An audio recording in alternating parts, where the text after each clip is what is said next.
and the attacks against the foreigners, this was on February 22nd and 23rd.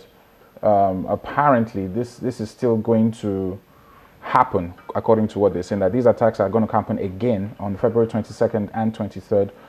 According to him, he said, and I quote, "We began taking precautionary measures when the incident took place today, and they've called on the federal government to persuade the South African counterpart to protect Nigerians." We've heard about this before in the past, but this is now premeditated in the sense that they've even given a time and a date as to when this is going to happen again. What do you think the issue is in South Africa with Nigerians? I mean, the issue of Nigerians taking their jobs and Nigerians doing well over there, and that is really vexing some of the South Africans and all whatnot. You see, I don't know what our problems are, especially on this continent of Africa. You see, the truth is that if we cannot, on the level of African to African friendliness coexist, then there is a problem. How can I be an African person in South Africa, another African nation, and then we even collaborated and cooperated together to fight apartheid and what have you. Nigeria actually contributed immensely to that fight then.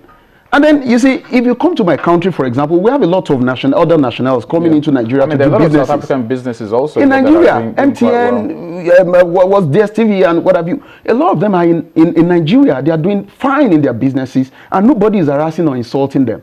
I do not see any reason why anybody should be agitated or vexed in South Africa that Nigerians are taking their jobs. I think our government should rise to the occasion.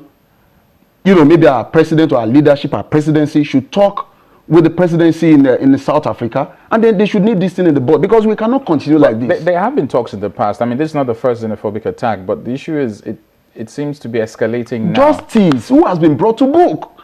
You see, this whole thing, all through last year, we're talking and screaming like this. And then in South Africa, back then in South Africa, nobody has been brought to justice. That's what my questions are. You see, if we're saying, yes, our government, our president should talk, it's really not about that alone. It's about following all of these things up. And then you ensure that the South African government delivers on their promises to nip this in the bud. Simple. So I don't know what exactly is going on in this world. If we are doing this to ourselves as Africans, then there is a serious problem with the rest of the world. What happens to our collaborative, yes, I mean, in the world, in Europe and in the Americas and the other places, if we are doing this to ourselves as Africans, then it means that I am not safe to travel to South Africa and do business. Or another South African, very soon you see Nigerians retaliating. And I pray it doesn't get to that exactly level. Is actually what, I mean, this incident happened yesterday, and there have been insinuations of another one February 22nd and 23rd, but it's still an evolving or unfolding story. We'll have to wait and see how that particular one unfolds. But I think the major point is for the Nigerian government to intercede, to step in South Africa, and also, like you rightly said, I don't remember anybody being brought to book for the attacks on the Nigerians. And maybe there is another angle to this story. We do not know. But from what we have here, if you have family in South Africa, I guess the notion is to be careful and get in touch with them. We pray this doesn't escalate to another level, but it's better to be safe than sorry.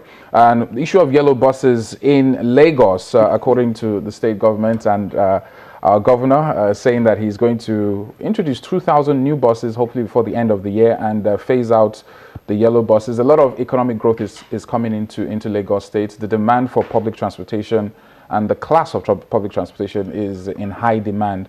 But what do you think the implication will be? One day we'll wake up in Lagos and won't see our Danfo buses. The Okadas are phased out in most parts of Lagos. But how do you think maybe the NURTW, for example, will take this? Well, I think first and foremost, I'd like to seize this opportunity to thank the government of Lagos State, and then by extension and, in particular sequence, the governor of Lagos State. He's doing a fantastic job. I'm proud to say it, not because I'm a member of any, the APC or something. No. You want to declare?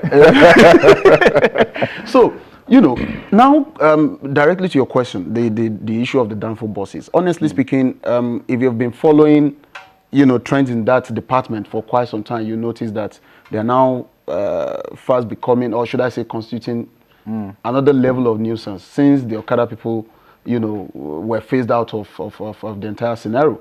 You see, now what I just want government to do in Lagos is that they should not just provide buses. They should ensure that they also engage these drivers of the downfall buses. If possible, give them these new buses based on a particular collaboration with the NURTW, that is the transport union. There's even the Road Transport Employers Association of Nigeria, yes. Who the publicity secretary, Mr. Olalekan Pius Amosun, actually condemned the move, saying it cannot work at the present time. And I quote, he said, "I remember that during Fashola's administration, we were invited and we made our stand clear. Also, when Governor Ambode was sworn in, he invited us and further made our demands known to him. Part of our demands was that the infrastructure in the states were insufficient to accommodate the new plan. We argued that the roads and others need improvements to accommodate the plan." Yes. So I think this is in phases. Yes. But for now, it seems that according to what we have here, the infrastructure is not yet in place. Yes. And that is kind of true. I mean, I was some bad roads. I was coming to that, because, you said 2,000 buses by the end of this year. And then I said that the government can only do this, through a collaboration with the transport union. Ensure that these drivers are actually the set of people who have access to all of these buses. They train them, sensitize them. If they still need to have conductors, I don't know what modalities they now want to adopt. But you see, you really need to train all of these guys and sensitize them. And again, the government must look into the issue of private arrangements of individual drivers.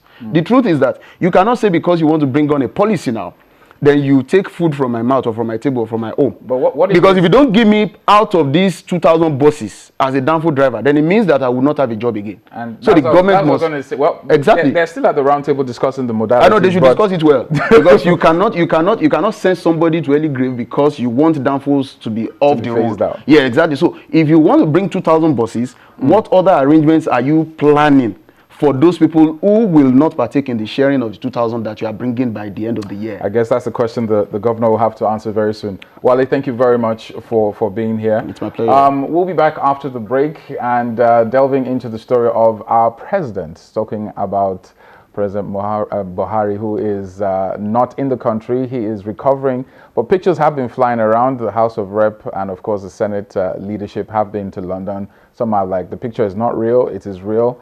And all the other issues surrounding that particular incident. We'll talk about that after the break on Rubbin Minds. Stick around.